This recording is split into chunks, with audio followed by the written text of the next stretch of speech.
हर्षोल्लास के साथ मनाया गया 73वां गणतंत्र दिवस। राजपथ में महामहिम ने फहराया झंडा, तो बिहार में भी राज्यपाल ने किया झंडोत्तोलन। आरआरबी एनटीपीसी के छात्रों के प्रदर्शन के बाद रद्द हुई परीक्षा, तो प्रेस वार्ता कर रेल मंत्री ने अभ्यर्थियों को समझाया। बिहार में मंत्री नीरज बबलू के मदरसों को लेकर किए गए सवाल पर हम प्रवक्ता का पलटवार, मदरसों पर टिप्पणी करने वालों पर सीएम करे कार्रवाई। उत्तर प्रदेश के सपा के बागी पूर्व विधायक अजय यादव ने थामा बसपा का दामन, सपा पर लगाया धोखा देने का आरोप।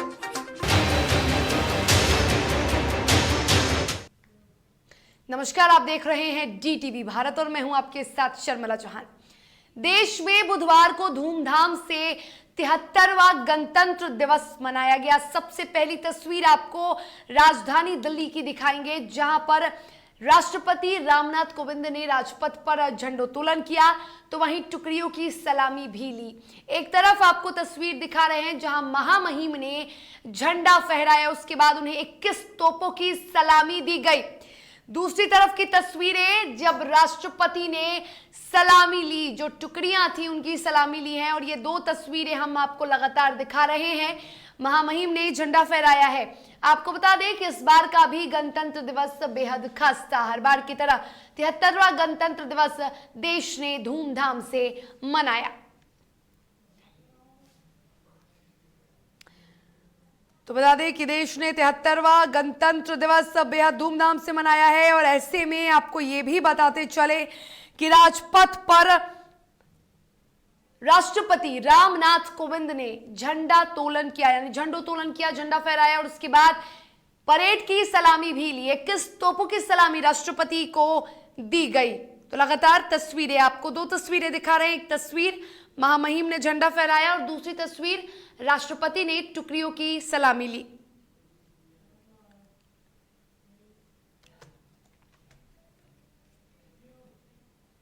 और वहीं राष्ट्रपति रामनाथ कोविंद की तस्वीर के बाद अब हम आपको देश के प्रधानमंत्री नरेंद्र मोदी की तस्वीर दिखाते हैं। जब प्रधानमंत्री नरेंद्र मोदी भी राजपथ पहुंचे, राष्ट्र ध्वज को पीएम ने सलामी दी और इसके साथ ही प्रधानमंत्री का अभिनंदन भी किया गया। ये तस्वीरें आपको लगातार हम दिखा रहे हैं। ये दो तस्वीरें आपके टीवी स्क्रीन पर हम आपको दिखा रहे हैं, जहां प्रधानमंत्री नरेंद्र मोदी ने भी लोगों का अभिवादन किया। और दिल्ली के बाद अब बिहार की तस्वीर दिखाएंगे। बिहार में भी राजधानी पटना के ऐतिहासिक गांधी मैदान में राज्यपाल फागू चौहान ने झंडोत्तोलन किया। एक तरफ तस्वीर जब राज्यपाल फागू चौहान ने झंडा फहराया, तिरंगे को सलामी दी। दूसरी तस्वीर जब राज्यपाल ने परेड की सलामी ली। बता दें गांधी मैदान में कुल 14 टुकड़ियों ने हिस्सा लिया था और राज्यपाल फागू चौहान ने परेड की सलामी ली। इसी के साथ आपको बता दें कि 8 विभागों का जो झांकी है उसे प्रस्तुत किया गया था। 8 विभागों की झांकियों को प्रस्तुत किया गया था गांधी मैदान में। पटना के ऐतिहासिक गांधी मैदान की तस्वीर हम आपको दिखा रहे हैं, जहां राज्यपाल फागू चौहान ने झंडोत्तोलन किया और दूसरी ओर आप देख सकते हैं कि वो परेड की सलामी ले रहे हैं।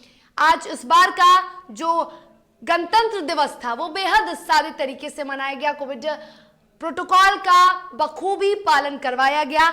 आम लोगों के प्रवेश पर रोक लगाई गई थी। दो तस्वीरें आपको दिखा रहे हैं। तो देश में धूमधाम से बुधवार को 73वां गणतंत्र दिवस मनाया गया और इसी मौके पर बिहार के मुख्यमंत्री नीतीश कुमार ने भी अपने आवास पर एक अन्य मार्ग स्थित अपने आवास पर झंडोत्तोलन किया। ये तस्वीर मुख्यमंत्री नीतीश कुमार की है जब वो अपने आवास पर झंडोत्तोलन कर रहे हैं।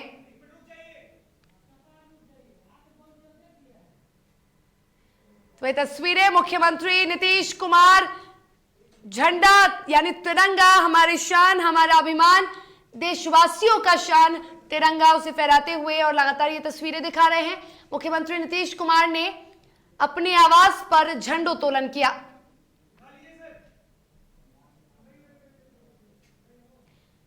इस मौके पर कई अधिकारी भी मौजूद हैं और ये तस्वीरें हैं मुख्यमंत्री नीतीश कुमार की झंडा फहराते हुए।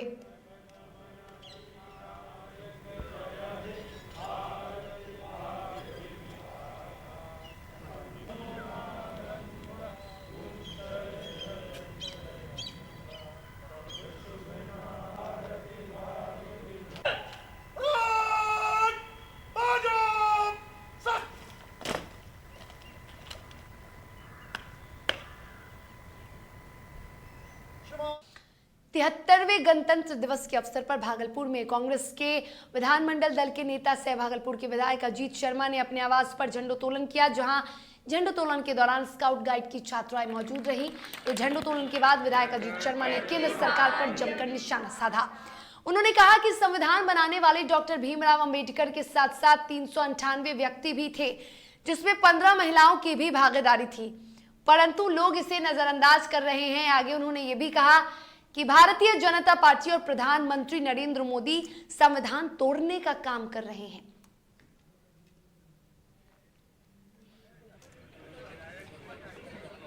गणतंत्र दिवस की सबसे पहले पूरे देशवासियों को, सभी भाई बहनों को शुभकामना और बधाई देता हूं। और ये संविधान जो 1950 में बना, 389 लोगों ने बनाया, लेकिन ये जाने जाते हैं भीमराव अंबेडकर निर्माता थे।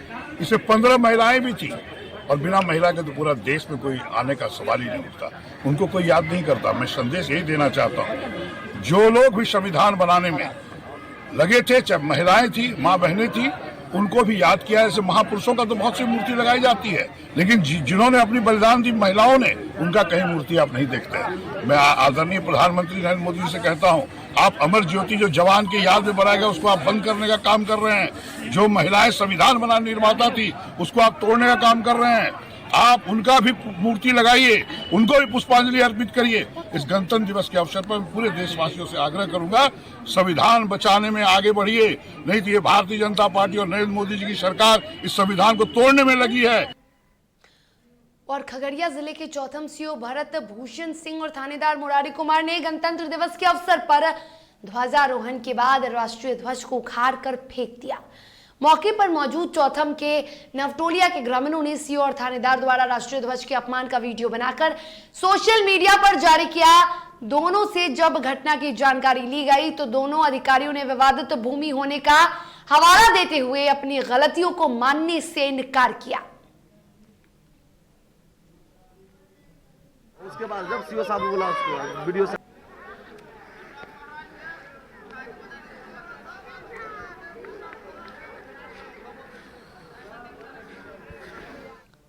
तो एक तरफ जहां हम शान से गणतंत्र दिवस मना रहे हैं और दूसरी ओर जब हम अपनी भारत मां पर स्वाभिमान करते, अपने गणतंत्र पर स्वाभिमान करते हैं, तो दूसरी ओर ये तस्वीर शर्मसार कर देने के लिए काफी है। देख सकते हैं किस तरह से तिरंगे को फेंका गया है और जिन्होंने ये करतूत की है वो गलती मानने से इनकार कर रहे हैं।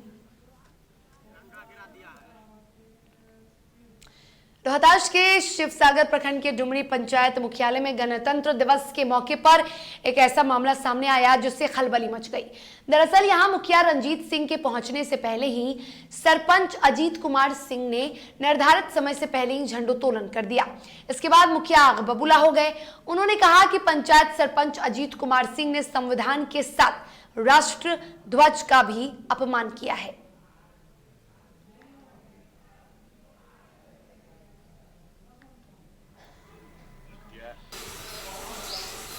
आज गणतंत्र दिवस के शुभ अवसर पर हमारे पंचायत मुख्यालय में झंडोत्तोलन का कार्यक्रम पूर्ण रूप से निर्धारित था और निर्धारित कार्यक्रम के अनुसार जब झंडोत्तोलन कार्यक्रम में सम्मिलित होने के लिए मैं अपने पंचायत के मुख्यालय पर गया तो वहां पता चला कि मेरे पहुंचने से पहले ही झंडोत्तोलन कर दिया गया है। यह स्थिति देखकर मैं खुद अवाक रह गया। मैं पंचायत का मुखिया हूं और मेरे अनुपस्थिति में यह झंडोत्तोलन कर दिया गया। और चलिए अब बात करते हैं आरआरबी एनटीपीसी रिजल्ट में हुए धांधली को लेकर। गणतंत्र दिवस के अवसर पर भी प्रदर्शन हुआ और प्रदर्शन कई जिलों में हुआ। खबर आपको समस्तीपुर की दिखा रहे हैं, जहां आरआरबी एनटीपीसी में रिजल्ट में हुए धांधली को लेकर छात्रों का आंदोलन लगातार जारी है। और ऐसे में रिजल्ट में हुई गड़बड़ी को लेकर छात्रों ने समस्तीपुर में रेल चक्का जाम किया। समस्तीपुर बरौनी रेलखंड के बीच दलसिंह सराय स्टेशन पर सुबह से ही छात्रों ने चक्का जाम कर प्रदर्शन किया। तो सूचना पर पहुंचे अधिकारियों ने समझा बुझाकर छात्रों को घर भेजा। बता दें कि इस रेल चक्का जाम के कारण Vaishali superfast express, Tata Chhapra express, Badauni Gwalior express सहित कई ट्रेनें अलग अलग स्टेशनों पर खड़ी रही। यहाँ रोका गया था, रेल पुलिस के द्वारा जो है सहयोग मांगा गया था, तो हमारा जो पुलिस बल जो जिला से है हम लोग यहाँ थे, समझाया गया है छात्रों को, और बाकी जो आरपीएफ जो लिख के देगा जो उस आधार पे कार्रवाई होगी। और आरआरबी एनटीपीसी रिजल्ट में गड़बड़ी को लेकर समस्तीपुर के बाद रोहतास में भी प्रदर्शन हुआ। छात्रों ने एकजुट होकर सासाराम के रेलवे स्टेशन पर प्रदर्शन किया। मौके पर पुलिस बल पहुंची और छात्रों को समझाने की कोशिश की। वहीं आपको बता दें कि आरआरबी एनटीपीसी रिजल्ट में गड़बड़ी को लेकर छात्र अलग अलग जिलों में प्रदर्शन कर रहे हैं। चाहते हैं सर, ये रेलवे एनटीपीसी जो कर रही है, हम बच्चों के साथ जिंदगी बर्बाद कर रही है सर। हम लोग का जिंदगी बर्बाद हो चुका है। कई लड़के अपने आप को जान दे रहा है सर। और बताइए कि 4th ग्रेड के लिए ग्रुप डी के लिए 2 एग्जाम बोल रहे हैं और एक फिजिकल 3 एग्जाम हो गया। बताइए कि 4th ग्रेड के लिए कहीं होता है? 1,90,00,000 2018 में वैकेंसी में लोग लड़का था, उस समय 1 एग्जाम हुआ, और इस बार 1,15,00,000 है तो 2 एग्जाम होगा सर। बताइए, अभी आज एग्जाम के आज 25 दिन पहले बोला जा रहा है, कहाँ से देगा ये लड़का? जान दे देगा, लेकिन इस बार इसको कैंसिल करना ही होगा। उसको सुनो, आप दिनों से नहीं लगे हुए तैयारी कर रहे हैं। हम लोग अपने गांव शहर छोड़कर शहर में आए हैं, रूम के लेकर भागलपुर हम लोग तैयारी कर रहे हैं बहुत दिनों से। रेलवे जो यात्री है सही समय पर एग्जाम लिए, एग्जाम लिए, हम लोग सही समय पर एग्जाम लिया जाए। मोदी को बात यहाँ पहुँचना चाहिए।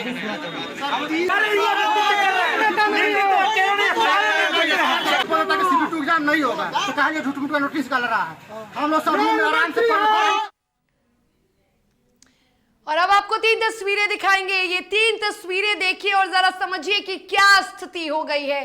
गया, औरंगाबाद और आरा की ये तस्वीरें हैं। देखिए, बर्निंग ट्रेन कर दिया गया, यानी ट्रेन में आग लगा दी गई है। गया की ये तस्वीर है। गणतंत्र दिवस के अवसर पर प्रदर्शनकारियों ने का जो अभ्यर्थियों का जो प्रदर्शन हुआ वो उग्र रूप ले चुका था, और उसके बाद आपको बता दें कि ट्रेन में आग लगा दी गई। हालांकि पुलिस टीम मौके पर, पुलिस फोर्स भी वहां पे तैनात थी।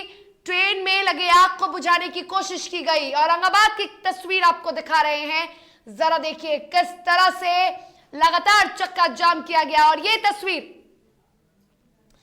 तीसरी तस्वीर आपको दिखा रहे हैं, जब इतने प्रदर्शन के बाद आरआरबी ने नोटिस जारी कर यह जानकारी दी कि 2 परीक्षाओं को रद्द कर दिया गया है। जी हां, आपको बता दें कि आरआरबी एनटीपीसी सीबीटी 2 की परीक्षा और आरआरबी ग्रुप डी सीबीटी 1 की परीक्षा को रद्द करने का बोर्ड ने फैसला लिया है। साथ ही आपको यह भी बता दें कि वॉलंटियर्स का भी गठन किया गया है, जो इन पे बातचीत करेंगे और पुनर्विचार के बाद फिर से आरआरबी अपना फैसला सुनाएगी। और इतने हंगामे के बाद, इतनी प्रदर्शन के बाद बुधवार को जिस तरह से बिहार के कई जिलों में उग्र प्रदर्शन हुआ, उसके बाद आपको बता दें कि रेल मंत्री ने प्रेस कॉन्फ्रेंस की। जी हां, रेलवे भर्ती बोर्ड की परीक्षाओं को लेकर छात्रों का प्रदर्शन बिहार के साथ ही उत्तर प्रदेश के कई इलाकों में भी फैल चुका है। अभ्यर्थियों ने पटना के साथ साथ यूपी के प्रयागराज में भी प्रदर्शन किया। और इसी बीच दिल्ली में रेल मंत्री अश्विनी वैष्णव ने अभ्यर्थियों से शांति बरतने और रेलवे की संपत्ति को नुकसान ना पहुंचाने की अपील की है। रेल मंत्री ने यह कहा कि अभ्यर्थियों के विरोध के मद्देनजर गैर तकनीकी और रेलवे भर्ती बोर्ड के लेवल 1 की परीक्षाओं पर रोक लगा दी गई है। उत्तीर्ण या अनुत्तीर्ण अभ्यर्थियों की सुनवाई के लिए एक समिति का गठन किया गया है और यह समिति रेलवे मंत्रालय को रिपोर्ट देगी, जिसके बाद अभ्यर्थियों के हित में आगे का फैसला लिया जाएगा। संभाल के रखें। आपकी जो ग्रीवेंसेस, जो कंसर्न्स, जो पॉइंट्स अभी तक उभर के आए हैं, उन सब पॉइंट्स को हम सीरियसली एड्रेस करेंगे। जैसे ही रिजल्ट निकला, आपने जब मुद्दे रेज किए थे, हम लोगों ने ट्रांसपेरेंटली आपके सामने शॉर्टलिस्टिंग का प्रोसेस कंप्लीट रखा था। फिर भी आपके मन में संशय है। मैं मानता हूं कि आपके मन में संशय है, इसको मैं समझ भी सकता हूं। मैं भी इसी तरह की एक प्रणाली से गुजरा हुआ हूं, समझ सकता हूं इसको मैं। इसलिए एकदम सीरियसली आपके सारे पॉइंट्स को लेंगे। मेरा निवेदन है कि कोई भी छात्र कानून को हाथ में न ले, और जो कमिटी बनाई है और हर एक आरआरबी के चेयरमैन को बोला गया है कि आप जहां पर भी जो भी अपने कंसर्न्स आपके सामने फॉर्मली इनफॉर्मली रखना चाहे, आप उनकी बात सुनिए और उसको सारे कंसर्न्स को कंपाइल करिए, कंपाइल करके कमेटी के पास भेजिए। और कमेटी आपके साथ डायरेक्टली भी कांटेक्ट कर रही है। एक ईमेल एड्रेस ऑलरेडी आपके सामने पब्लिसाइज किया गया है। इसके अलावा कमेटी फिजिकली भी देश के कई जगह में जाके आप लोगों से मिलेंगी। तो मेरा निवेदन है सबसे पहले कि आप इसको मुद्दे को, इस बात को सीरियसली लें, और रेलवे आपकी खुद की संपत्ति है, इसको सुरक्षित रखें और कानून को हाथ में न लें। बिहार में एमएलसी चुनाव को लेकर सरगर्मियां तेज है, जहां कांग्रेस के प्रदेश अध्यक्ष मदन मोहन झा ने बयान देते हुए कहा कि कांग्रेस के 12 से 13 उम्मीदवार चुनाव में जाने के लिए तैयार हैं और केंद्रीय आलाकमान जो निर्देश देंगे उस पर कार्य होगा। वहीं उन्होंने आरजेडी से उम्मीदवारों के चयन को लेकर कहा कि अभी तक उनकी कोई बात नहीं हुई है। आप जानते हैं अभी आलाकमान से बातचीत नहीं हुई है। अभी देश में बहुत समस्याएं हैं, बहुत जगह चुनाव है। इस पर हमारी प्रभारी से बात हुई है, हमारे नेता हम लोग आपस में बैठ के बात कर रहे हैं। और मैं समझता हूं जो इतनी हड़बड़ी नहीं है जितना आप कह रहे हैं। पहले चुनाव घोषणा होगा, बात होगा, तो उस पर हम लोग बातचीत करेंगे। क्या कुछ लिस्ट तैयार किया गया है कांग्रेस की तरफ से अपने? कांग्रेस पार्टी में 14-15 उम्मीदवार ऐसे हैं। वैसे तो एप्लीकेशन लगता है 20-25 आया है यहाँ पर सराकत आश्रम में, लेकिन हम लोग ने जो उसको शॉर्ट लिस्टेड किया है उसमें 12-13 उम्मीदवार हैं जो मजबूती से आज के डेट में, हो सकता है कल वो बढ़ भी जाए, मजबूती के साथ लड़ने की स्थिति में। बिहार सरकार में बीजेपी कोटे के मंत्रियों ने बिहार के मदरसों को लेकर गंभीर सवाल खड़े कर बिहार की सियासत को गरमा दिया है। मंत्री नीरज कुमार बबलू ने बड़ा सवाल किया है और आरोप लगाया है, कहा कि अधिकांश मदरसों में देश विरोधी बातें पढ़ाई जाती हैं और एक खास धर्म के खिलाफ जहर बोया जाता है। वहीं अब इस बयान पर एनडीए में ही सहयोगी दल हम के प्रवक्ता दानिश रिजवान ने पलटवार किया। उन्होंने कहा कि मदरसों पर टिप्पणी करने वालों पर सीएम को कार्रवाई करनी चाहिए। उन्होंने सीएम नीतीश से ऐसे मंत्रियों को हटाने की मांग की है। के कुछ चवन्नी छाप नेता मदरसों पर टिप्पणी करके अपनी राजनीति चमका रहे हैं। वैसे चवन्नी छाप नेताओं से हमारा आग्रह है कि कम से कम देश का इतिहास पढ़ लें। जिस बिहार में वो मंत्री बन के बैठे हैं, उस बिहार के मुख्य सचिव भी मदरसा के प्रोडक्ट हैं। पंजाब के डीजीपी रहे इजहार साहब भी मदरसे के प्रोडक्ट रहे हैं। रामधारी सिंह दिनकर ने भी मदरसे में पढ़ाई करी है। और बिहार में जो मदरसे चल रहे हैं वो सरकारी फंड से ही चल रहे हैं। तो आप मंत्री हैं और मदरसों पर ही टिप्पणी कर रहे हैं, जिसको आप खुद चला रहे हैं, और ये कह रहे हैं कि मदरसों में आतंकवाद की पढ़ाई होती है। तो लानत है आप पर कि आप अपने सरकारी फंड से ही आतंकवाद की पढ़ाई कर रहे हैं। कम से कम टिप्पणी करने से पहले मदरसों का इतिहास पढ़ लीजिए। अनर्गल बयानबाजी करिएगा। बक्सर के जुमराव में बुधवार को दर्दनाक हादसा हुआ, जहां एक महिला अपने 3 बच्चों के साथ पैसेंजर ट्रेन के सामने आ गई। सभी की दर्दनाक मौत मौके पर ही हो गई और एक साथ 4 की मौत ने सबको झकझोर कर रख दिया। फिलहाल पुलिस ने मौके पर पहुंचकर शवों को कब्जे में ले लिया है और मामले की जांच में जुटी है। मामला बक्सर का है। बेहद दुखद घटना बुधवार को घटी।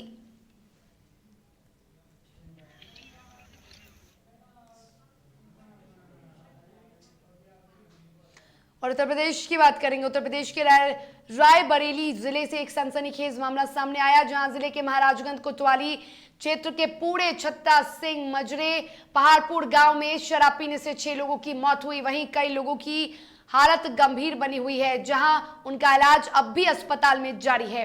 इधर जहरीली शराब पीने से मौत की सूचना पर डीएम समेत आलाधिकारी मौके पर पहुंचे और जिलाधिकारी ने बताया कि जहरीली शराब से मौत की आशंका जताई जा रही है।